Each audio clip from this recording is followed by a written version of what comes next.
NDA ಮೈತ್ರಿಕೂಟದಲ್ಲಿರುವಂತ ಈಗ ಮುಖ್ಯವಾಗಿ TDP ಮತ್ತು ಜೆಡಿಯುಗೆ ಲೆಕ್ಕಾಚಾರಗಳು ಬೇರೆ ಬರ್ತಾ ಇದೆ. 3 ಸಚಿವ ಸ್ಥಾನ ನಿರೀಕ್ಷೆಯನ್ನು ಮಾಡಲಾಗ್ತಾ ಇದೆ. ಜೆಡಿಯುಗೂ ಕೂಡ 2 ಸಚಿವ ಸ್ಥಾನ ಸಾಧ್ಯತೆ ಇದೆ. ಜೆಡಿಎಸ್ಗೆ 1 ಸಚಿವ ಸ್ಥಾನ. ಏಕನಾಥ್ ಶಿಂದೆ ಬಣಕ್ಕೆ 2 ರಾಜ್ಯ ಖಾತೆ. ಕಾರಣ ಈಗ ಮಹಾರಾಷ್ಟ್ರದಲ್ಲಿ ಚುನಾವಣೆ ಇದೆ, ಬಿಹಾರದಲ್ಲೂ ಕೂಡ ಚುನಾವಣೆ ಇದೆ. ಅಲ್ಲಿ ಹೆಚ್ಚಿನ ರೀತಿಯಾದಂತಹ ಆದ್ಯತೆಯನ್ನ ಕೊಡ್ತಾರೆ. ಚಿರಾಗ್ ಪಾಸ್ವಾನ್ ಎಲ್ಜೆಪಿಗೂ ಕೂಡ 1 ಸಚಿವ ಸ್ಥಾನ ನೀಡುವಂತಹ ಸಾಧ್ಯತೆ ಈಗ ಇದೆ. ಸೊ ಮುಖ್ಯ ಖಾತೆಗಳು ಬಿಜೆಪಿ ಉಳಿಸಿಕೊಳ್ಳುವಂತಹ ಸಾಧ್ಯತೆ ಇದೆ. 240 ಸೀಟ್ಗಳನ್ನು ಅವರು ಪಡ್ಕೊಂಡಿದ್ದಾರೆ. 16 ಸೀಟ್ಗಳನ್ನು ಟಿಡಿಪಿ ಪಡ್ಕೊಂಡಿದೆ, 12 ಸೀಟ್ಗಳನ್ನು ಜೆಡಿಯು ಪಡ್ಕೊಂಡಿದೆ.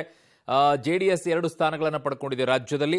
ಹಾಗಾಗಿ ಇವೆಲ್ಲವೂ ಕೂಡ ಇದ್ದೇ ಇರುತ್ತೆ. ಮಹಾರಾಷ್ಟ್ರದಲ್ಲಿ ಚುನಾವಣೆ ಇದೆ, ಬಿಹಾರದಲ್ಲಿ ಚುನಾವಣೆ ಇದೆ. ಎಲ್ಲವನ್ನು ಕೂಡ ಗಮನದಲ್ಲಿ ಇಟ್ಟುಕೊಂಡು ಆ ಭಾಗಗಳಲ್ಲಿ, ಆ ರಾಜ್ಯಗಳಲ್ಲಿರುವಂತವರಿಗೆ ಮಂತ್ರಿ ಸ್ಥಾನವನ್ನ ಕೊಟ್ಟು ಅಲ್ಲಿ ಮತ್ತೊಂದಿಷ್ಟು ಸೀಟ್ಗಳನ್ನ ಗಳಿಸಿಕೊಳ್ಳುವಂತ ಯೋಚನೆಯನ್ನ ಮಾಡ್ತಾರೆ. ಆ ರಾಜ್ಯವನ್ನ ಹಿಡಿತದಲ್ಲಿ ಇಟ್ಕೊಳ್ಬೇಕಲ್ಲ.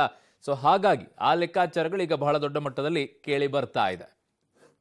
ನನ್ನ ಸಹೋದ್ಯೋಗಿ ಶಬೀರ್ ಇದ್ದಾರೆ. ಶಬೀರ್, ಪೋರ್ಟ್ಫೋಲಿಯೋ ಈಗ ಮುಖ್ಯವಾಗಿ ಬಹುದೊಡ್ಡ ಸವಾಲುಗಳಿರೋದು ಮುಂದಿನ ರಾಜ್ಯ ಚುನಾವಣೆಗಳು ಬರುತ್ತೆ. ಮಹಾರಾಷ್ಟ್ರ, ಬಿಹಾರ್ ಇವೆಲ್ಲವೂ ಕೂಡ ಗಮನದಲ್ಲಿಟ್ಕೊಂಡು ಸೀಟು ಹಂಚಿಕೆಯನ್ನ ಕೂಡ ಮಾಡಬೇಕಾಗತ್ತೆ.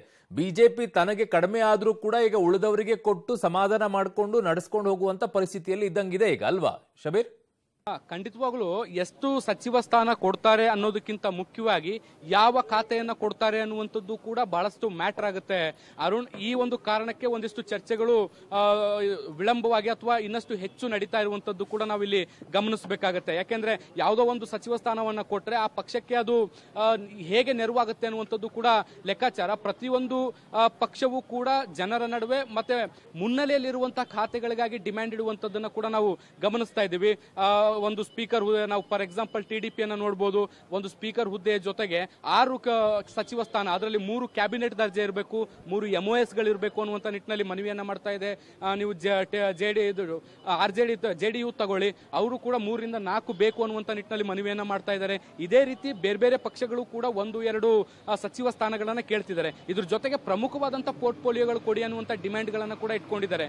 ಈಗ ಕಳೆದ 2 ಅವಧಿಯಲ್ಲಿ ನಾವು ನೋಡಿದ್ವಿ, ಪ್ರಮುಖ ಖಾತೆಗಳೆಲ್ಲವೂ ಕೂಡ ಅದು ಹಣಕಾಸು ಇರ್ಬೋದು, ಗೃಹ ಇರ್ಬೋದು, ರೈಲ್ವೆ ಇರ್ಬೋದು, ರಕ್ಷಣೆ ಇರ್ಬೋದು, ಈ ರೀತಿಯಾದಂತಹ ಪ್ರಮುಖ ಖಾತೆಗಳೇನಿದಾವೆ ಎಲ್ಲವೂ ಕೂಡ ಬಿಜೆಪಿಯ ಸುಪರ್ದಿಯಲ್ಲಿದ್ವು. ಆದ್ರೆ ಈ ಬಾರಿ ಅದೇ ರೀತಿ ಆಗುತ್ತಾ ಅನ್ನುವಂತ ಅನುಮಾನಗಳಿರುವಂತದ್ದು. ಯಾಕೆಂದ್ರೆ ಮೈತ್ರಿ ಪಕ್ಷದ ಕೆಲವು ನಾಯಕರು ಕೂಡ ದೊಡ್ಡ ದೊಡ್ಡ ಖಾತೆಯ ಮೇಲೆ ಕಣ್ಣಿಟ್ಟಿರುವಂತದ್ದು. ಹೀಗಾಗಿ ಇವುಗಳನ್ನ ಸಮನ್ವಯ ಮಾಡುವಂತದ್ದು ಅಥವಾ ಹೊಂದಾಣಿಕೆ ಮಾಡ್ಕೊಳ್ಳುವಂತದ್ದು ಇದೆಯಲ್ಲ, ಇದು ಸಾಕಷ್ಟು ಸವಾಲಿನ ಕೆಲಸ ಆಗಿರುವಂತದ್ದು.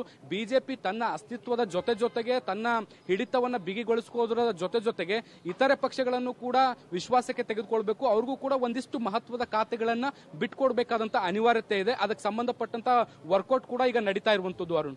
ಓಕೆ, ಹಾಗೆ ಸಂಪರ್ಕದಲ್ಲಿ ಶಬೀರ್